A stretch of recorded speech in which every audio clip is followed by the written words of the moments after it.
Hello everyone friends, जैसे कि आप जानते हो आज जो है बीएड वर्सेस बीटीसी का एक बहुत ही इम्पोर्टेंट मामला सुप्रीम कोर्ट में सुना जाना था, उसकी सुनवाई होनी थी।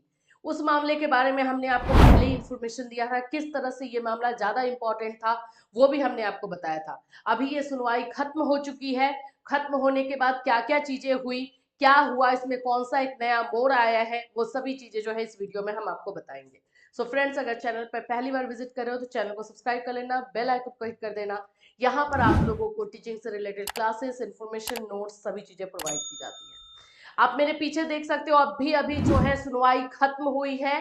बीएड वर्सेस बीटीसी का मामला, जो अर्नव घोष का मामला था, जिसमें कि क्लियरिफिकेशन मांगा जा रहा था कि 11 अगस्त 2023 का जो फैसला आया है वो कब से लागू होगा, उसके बारे में जो है सुनवाई खत्म हो चुकी है। किन किन पॉइंट्स पर बात हुई वो चलिए हम लोग एक एक करके देख लेते हैं।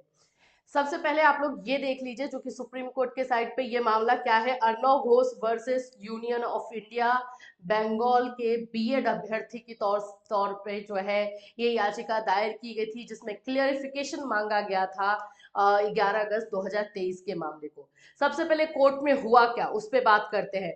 कौन सा नंबर था, तो कोर्ट नंबर आप लोग यहाँ पर मैं बता दूं, कोर्ट नंबर 6 में जो है ये सुना जा रहा था।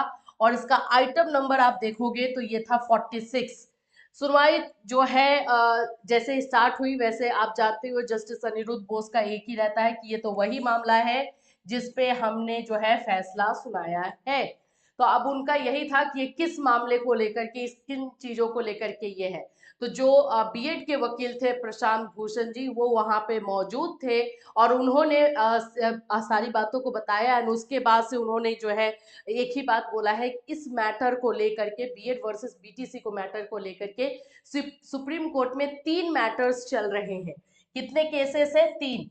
तो इनका यही कहना था कि हम इन तीनों मैटर्स को जो है मर्ज कर दे पहले, वो अप्रोप्रिएट रहेगा। ये प्रशांत भूषण जी की तरफ से ये पहला जो है बात रखा गया, पहली बात ये रखी गई।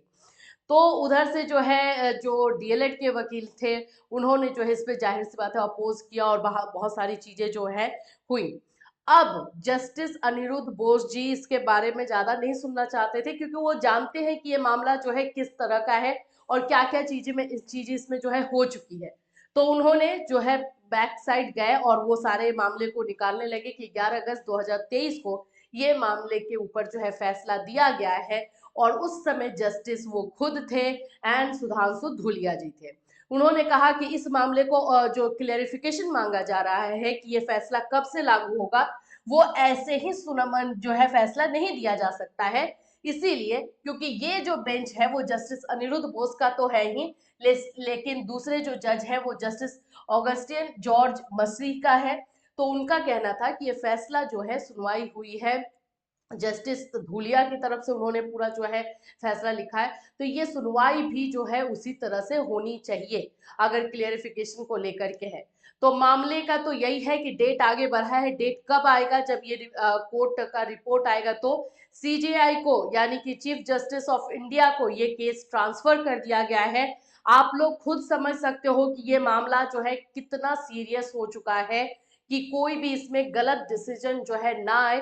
एक बार तो डिसीजन आ गया है 11 अगस्त 2023 में, जिसमें 1 to 5 से बीएड को हटा दिया गया है, लेकिन अभी एक क्लियरिफिकेशन के मामले पे कोई भी रिस्क नहीं लिया जाना है। तो अभी अभी जो सुनवाई खत्म हुई है उसमें जस्टिस अनिरुद्ध बोस की तरफ से यही बोला गया है कि इस मामले को ट्रांसफर किया जा रहा है चीफ जस्टिस ऑफ इंडिया के बेंच में। वही अप्रोप्रिएट बेंच रहेगा इस मामले की सुनवाई के लिए। देखिए, बात भी सही है, जब ये फैसला सुनाया गया है और ये मामले को जितना भी सुना गया है, ये अनिरुद्ध बोस और जस्टिस धूलिया के माध्यम से ही सुना गया है। वो लोग इसको जितने अच्छे तरीके से जानते थे, इसीलिए वो केस को देखते ही वो स्माइल भी करने लगे कि अच्छा ये वही केस है। एक तरह से ये अब मामला, अब वो लोग भी समझ रहे हैं कि ये कितना जो है क्रिटिकल मामला हो गया है। कोई भी फैसला बिना सोचे समझे या फिर बिना सारे पॉइंट्स को सुने हुए नहीं दिया जा सकता है। तो ये मामला अब हो गया है ट्रांसफर और सीजीआई के कोर्ट में ये मामला ट्रांसफर हुआ है। नेक्स्ट डेट कब मिलेगी?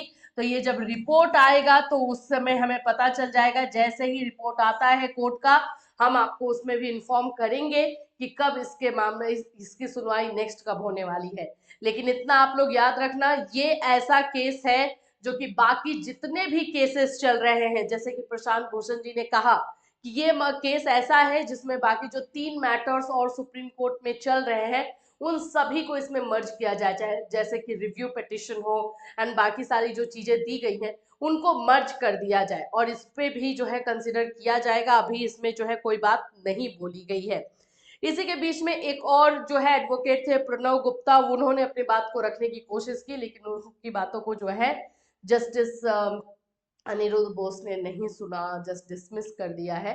फिलहाल आप लोगों के लिए यही इंफॉर्मेशन है, इस केस की सुनवाई खत्म हो चुकी है और मामले को ट्रांसफर किया गया है सीजीआई के कोर्ट में, और जैसे डेट आएगा आपको इन्फॉर्म इसी चैनल के माध्यम से किया जाएगा। Till then take care everyone.